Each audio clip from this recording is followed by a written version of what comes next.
from the same initial state. This one is initial state, okay, as shown in the figure below. Those processes are adiabatic, isothermal, isobaric and isochoric. The curve which represents the adiabatic process among 1, 2, 3 and 4 is.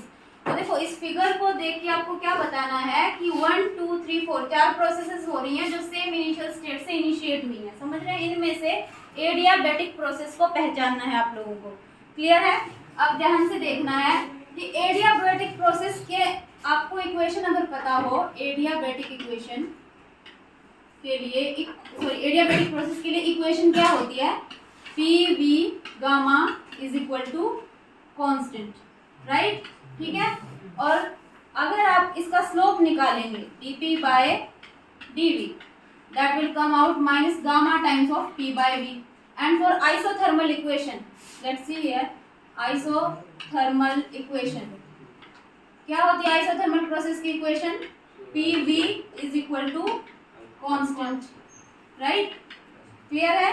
तो यहाँ अगर आप इसका slope निकालें that will be dp by dv is equal to minus p by v, clear है यहाँ तक। इससे क्या पता लग रहा है कि किसका स्लोप ज्यादा है, एडियाबेटिक इक्वेशन का स्लोप ज्यादा है, ये चीज आपको ध्यान रखनी है। एडियाबेटिक इक्वेशन का स्लोप पीवी डायग्राम में dp by dv क्या है, स्लोप है ना, what is slope, dy by dx, what is y, dp, what is x, dv। तो स्लोप किसका ज्यादा होता है भाई, एडियाबेटिक इक्वेशंस का स्लोप ज्यादा होता है। मैं आपको क्यों बता रही हूँ, देखो इसको पहचानने से अब चारों इक्वेशंस में आपको बता दूं चारों प्रोसेस में कौन सी है।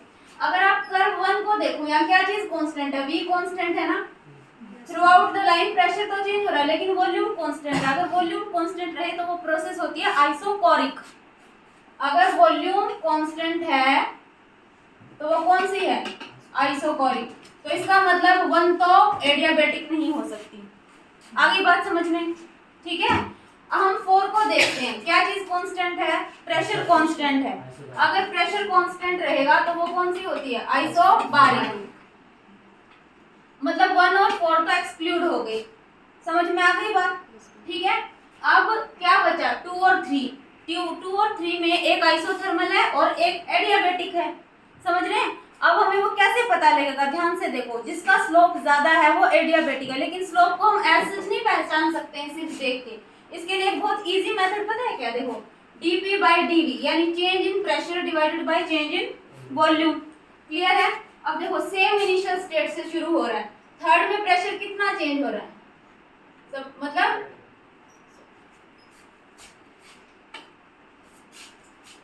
थर्ड में प्रेशर इतना चेंज हो रहा है, क्लियर है। और volume suppose this is v1 और सेकंड में प्रेशर इतना चेंज हो रहा है, तो किसमें dp चेंज ज्यादा है, सेकंड में, क्लियर है। सेकंड वाले में dp का चेंज ज्यादा है, तो if dp is more, dv तो दोनों में सेम ही है, v पे ही है ये, क्लियर आ रही है बात आप लोगों को। देखो ये जो dv क्या है, this much change is change in v, जो 2 और 3 का एकदम ऊपर नीचे लाई कर रहा है। ध्यान से देखना एक बार,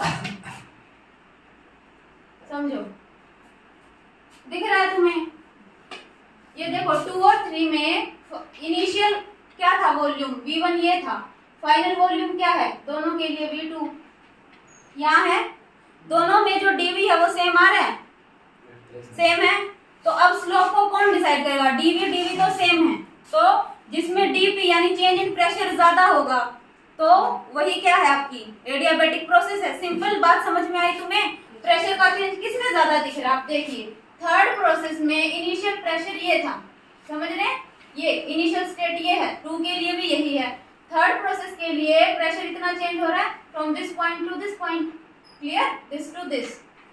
और सेकंड में प्रेशर इतना चेंज हो रहा है, तो डीपी चेंज कहाँ ज्यादा है, सेकंड कर्व के लिए। इसका मतलब एडियाबेटिक प्रोसेस कौन सी है, यानी ऑप्शन नंबर 4।